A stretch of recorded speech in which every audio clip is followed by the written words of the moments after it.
It's like being an actor who's been playing the same role for so long that he's forgotten there's a person beneath the character. The lines have become automatic, the gestures rehearsed, the personality constructed.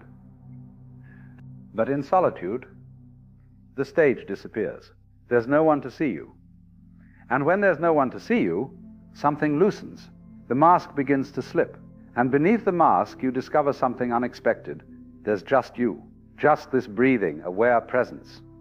Nothing to prove, nothing to become. Just this, and in that discovery, the ego begins to quiet down.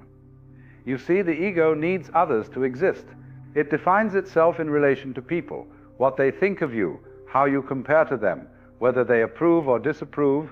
The ego is a social construct. It's the story you tell about yourself that only makes sense when there's an audience. But alone, truly alone, the ego has no fuel. The story starts to feel less compelling. And gradually, the sense of being a separate, lacking self begins to dissolve. This is not an intellectual process. You can't think your way into it. It happens naturally, organically, when you're simply present with yourself day after day, without distraction, without escape. And as the ego loosens, something remarkable happens to desire. The hunger, that urgent, restless need to be completed by another, begins to fade, not because you've suppressed it, not because you've decided women are bad or relationships are unnecessary, but because the fundamental belief that drove the hunger, the belief that you are incomplete, is no longer as solid as it once was. You begin to realize, in a way that's deeper than words, that you were never incomplete at all. Think of it like this. Imagine you've been carrying a heavy stone in your pocket for years. You've grown so accustomed to its weight that you've forgotten it's there. Your body has adapted to compensate for it. The way you walk, the way you stand, the way you hold yourself. Then one day, quite by accident, the stone falls out, and suddenly everything feels different. Lighter, freer. You can move in ways you couldn't move before, not because you've gained something, but because you've lost something you never needed in the first place. That's what happens with the ego's need for completion. In solitude, it simply drops away.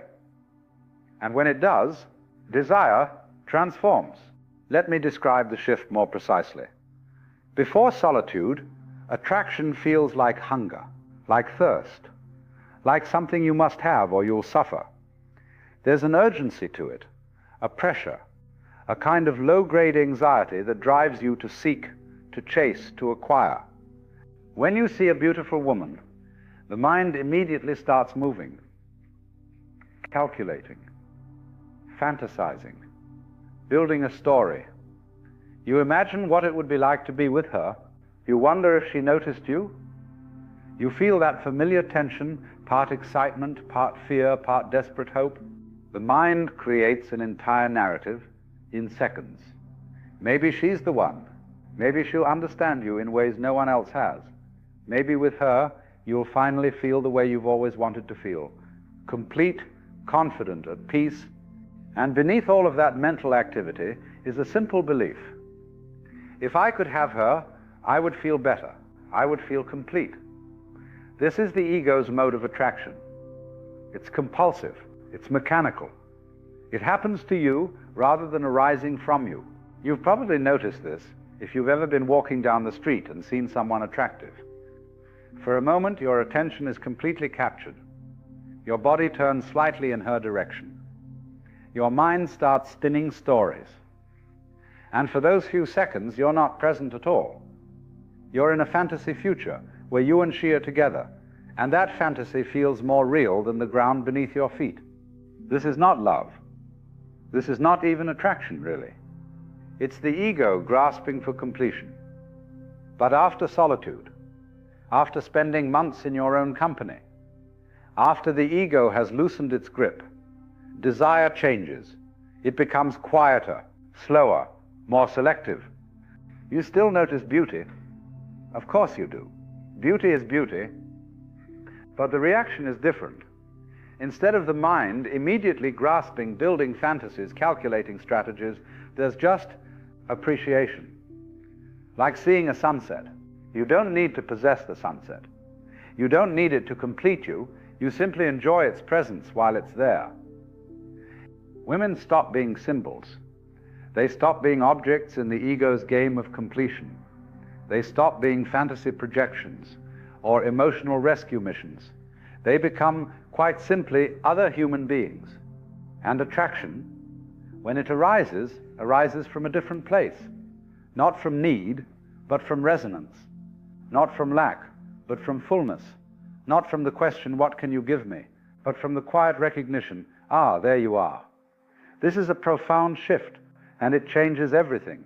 When you're attracted from this place, there's no urgency, no desperation, no sense that you must act or you'll lose something precious.